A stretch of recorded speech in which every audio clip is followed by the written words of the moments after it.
morning. Ito po, tapos na yung operasyon ko. Yung bago ko yung operahan, papillary carcinoma cancer po yan. Pero bago po lahat, ito po yung iniinom ko. Pure organic barley. Ngayon, operahan na po ako. At bumalik ako sa doktor after 1 week nang na-operahan ako. Ito po, nag-free cancer po ako. Barley lang po, organic pure barley. Simula ng March po, nag-lockdown dito sa Kuwait. Nag-post po ako sa FB. Kasi nagbibinta ng barley, hindi ko po akalain. Itong barley na to, may inom po. Isang vlogger po dito sa Kuwait po, si Robert Derecho. Siya po ang nag-reply sa akin na mayroon siya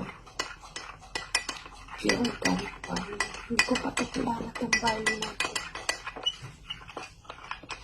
Nag-try po ako kasi wala po akong magawa. Kailangan ko po, need ko po uminom ng barley. Simula March po, uminom ako hanggang September 15. Kasi September 16 is nasa hospital na ako para operation. 6 months lang po ang pag-inom ko nito. Nag-free cancer na po ako. Ito po, 50 ml lang po ang water. Everyday po iniinom ko.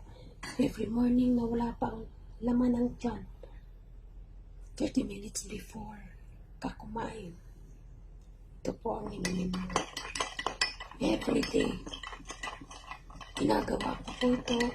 Everyday, morning, before breakfast, lunch, before lunch, and before dinner. Ang ginawa ko po para mabilis kumain, 2 sachet po ang sinabay ko. Kaya maganda po. 6 months lang po, nag-free na ako. Thanks God. At sa tulong po ng Panginoon, ito yung binigay niya sa akin. Ito ang buhay niya na ibinigay. Ganito lang po ang Panginoon. Masarap din siya. Ito po.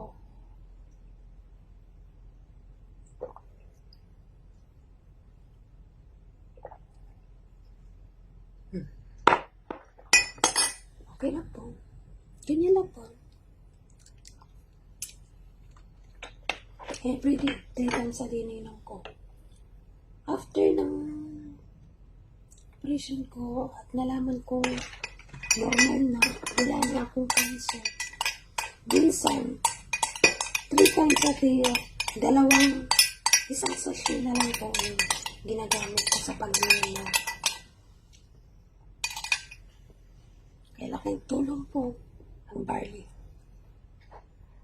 Sige po, bye-bye.